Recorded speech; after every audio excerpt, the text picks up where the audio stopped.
So let's practice designing a template, okay? And designing a campaign would be very similar. The only difference is by designing it as a template, it allows you to then use it over and over again, which is better, okay?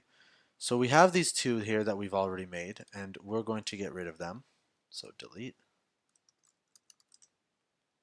All right, so create template. Let's say that we want to create, hypothetically, a newsletter. Let's say what we want that newsletter to be about is, let's see,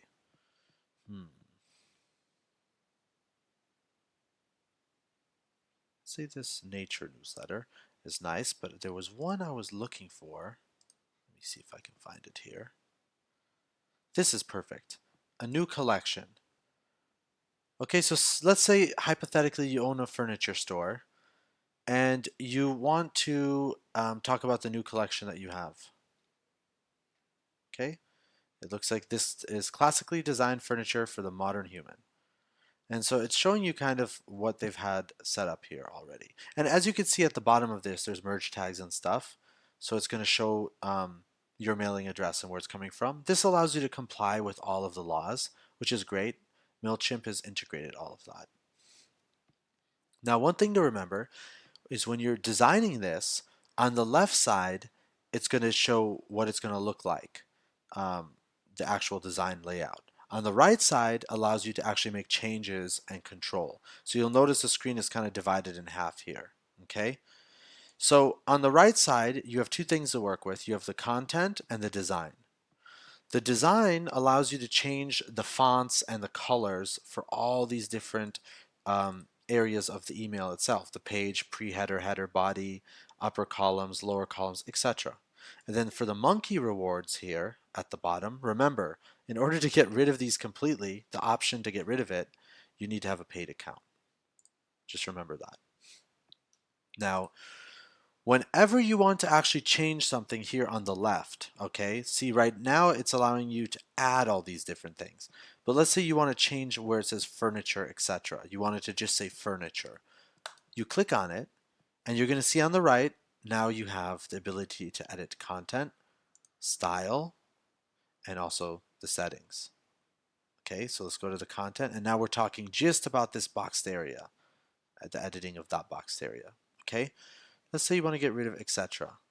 Go ahead and get rid of it here, and now it's just furniture. See, whenever you've made a change here and you want to make it a finalized change, go down here and click save.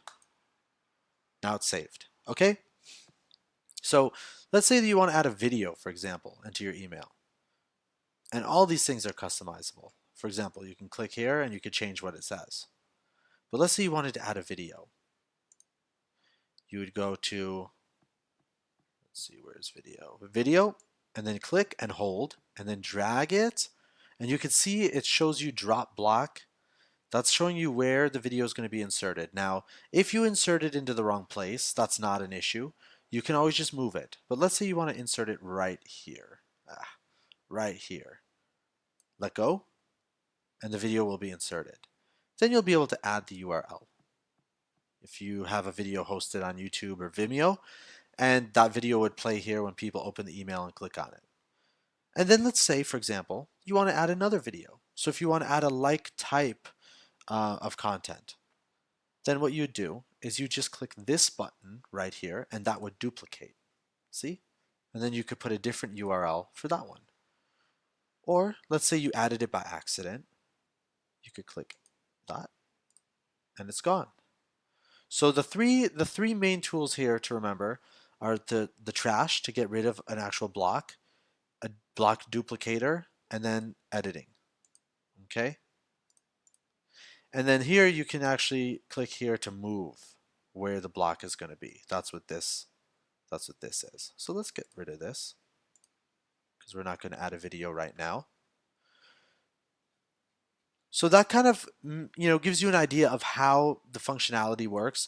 One of the main things, remember before we were talking about the open rate and the click rate of your ads.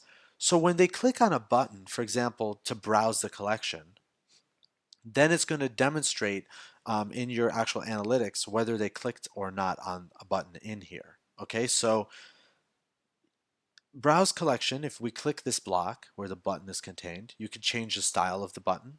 See the color matching here? Let's say you want to change it. You could actually go ahead and just change the color. Let's say you want to make it blue. See, we just changed it. And also, it allows you to manage the settings. So you can align the button left, right, center, and you can change the width. You can make it full width, so it's like a bigger button, right? And then back in the content area, you can determine where that button links to. So it could link to a web address, an email address, anchor link, or file. Okay? And if you want, you put, for example, if you put your actual URL, www.exampleurl.com or whatever, wherever you want it to be, this button to take people to, you could click Advanced Options, and it's always important to have this clicked. See how it says Open in New Window? You want to have that clicked, generally. And let me tell you why. If a person is on their email right now and searching through and they opened up your email and they click on the button, the last thing they want is to be taken to an altogether different website. But by having it clicked here to open in a new window, it's going to open your link in a new window, and when they exit that window, they're still going to be on their account, their website, their email account, okay? And they're going to be right back to where they were on your email. And especially if you have other content in here, the last thing you want is them to click and then be completely taken away and then never have a chance to really get back to reading the rest of this content. So this is how you design a template. And then when you're done with it, you just click save and exit, and you name your template as we discussed before. But one thing to remember is when you're using the themes, they're kind of cool because they give you an idea of how to lay it out, but also the layouts here are a little bit more bare bone. They're more designed essentially for specific types of purposes. So you could really start from scratch and design anything you'd like. You can even start just with a one column or a simple text. Like for example, this simple text one. It's just so simple. You can just start doing whatever you want. So you could really design this totally from scratch. Okay. So that's how you design a template and save it. And then once the template is saved, you can actually create a campaign with it, which I'm going to show you how to do in the next section.